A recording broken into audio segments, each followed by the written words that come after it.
Hello everyone, I'm Bruffy1322 and in this video I'll be going over the various discounts and bonuses that are now active in GTA Online as of Thursday the 4th of November 2021. All of these are going to be available for 1 week until Thursday the 11th of November.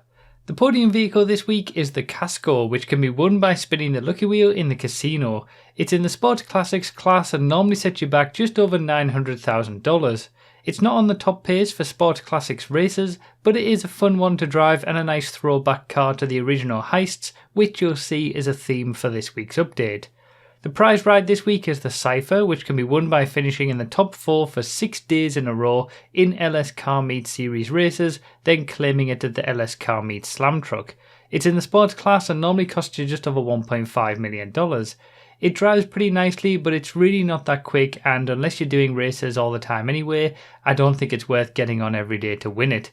It was also available to win as a prize ride before, which is strange because there's still tuner cars that haven't been there, like the Sultan RS Classic and the Comet S2.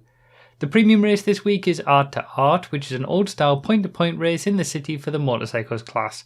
Use the Hakucho Drag or Shotaro here for the best chance to win. Also, the regular town trial this week is Elysian Island, which you can see being completed later in the video alongside the premium race track, with the RC town trial being Vespucci Canals. In terms of regular vehicle discounts, it's even worse than last week with nothing for sale when it comes to regular vehicles. Instead, there's discounts on original heist vehicles with 40% off the Armoured Kuruma, Technical, Insurgent, Insurgent Pickup, Valkyrie, Savage, Vellum 5-seater and Hydra. That's all when it comes to vehicles this time around though. I'd say the Armoured Kuruma is still a decent buy, but the rest are all up to you since none of these are raceable anyway. You can of course find out the lap times, top speeds and tiers of all the vehicles that I've mentioned here by checking out the playlist and video links in the description and pinned comment. In terms of discounts specifically for Amazon Prime Gaming members who've linked their Rockstar Social Club accounts, you'll get 70% off the Z-Type and Bezra, plus 100% off the Sanctus, just like the last 2 weeks.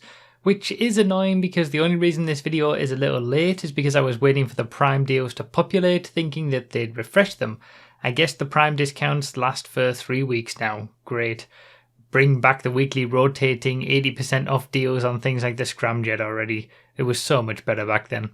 I'd also like to thank ExpressVPN for sponsoring today's video.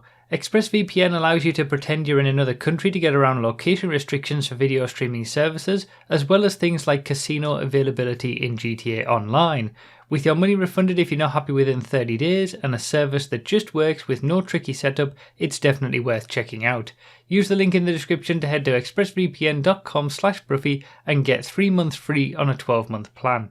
Other miscellaneous bonuses this week include double money on all original heists, auto shop deliveries and exotic exports, and the Motor Wars adversary mode. Night vision masks are free too. There's also 30% off all weapons, 40% off high-end apartments, and 50% off body armor. In terms of my deal of the week, it has to go to the Armoured Kuruma as probably still the most useful vehicle from the original heists, although there wasn't that much to choose from this week unfortunately. And now it's time for the news and discussion segment of the video where I ramble on for a few minutes about something while you watch me complete this week's time trial and showcase the track for the premium race. So a quick note on the time trial, it was super easy. First time I'd ever done this time trial and you're seeing the run from my first time ever doing it.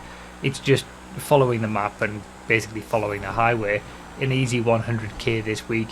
I even messed it up at the end and I just, I've left it in because it was that easy. So yeah, one of the easier time trials I've done, which has been a nice break because they've been somewhat difficult in the adder fairly, quite a few that have been somewhat difficult to do in the adder recently anyway.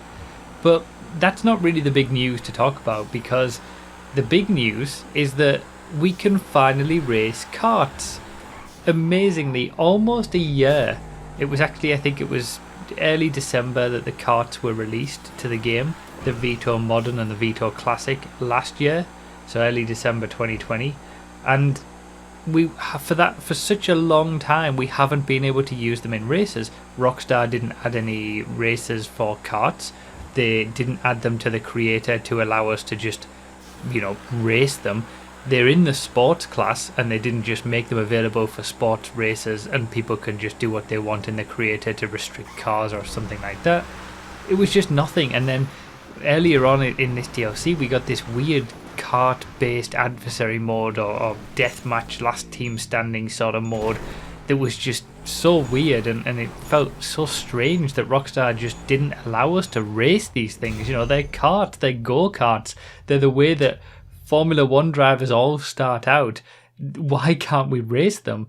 But finally, as of today, go-karts are selectable in the race creator.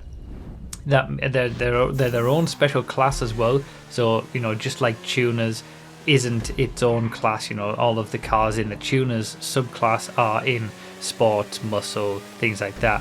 The two karts are still in sports, but there is a specific class within the creator just for the two karts, and race creators can enable that, so it can just be, you know, go-karts can be selectable on any track that you want to race on alongside every other class. Or creators can create specific races for karts and restrict the available vehicles to the two karts. So that's all we wanted. You know, the fact that it's taken a year for this to happen is insane to me. This should have been in there from the start. I don't understand it, honestly. But hey, it's there now. Finally, if race creators want to make kart races, or just make karts available for their existing races, it's something that can be done now, finally. So yeah, that's pretty much it for this one. As usual, I will be back with another video just like this next Thursday, the 11th of November, where we'll go through everything that's changed once again. Feel free to subscribe and turn on notifications so you don't miss it. Thanks a lot for watching, everyone, and I'll see you next time.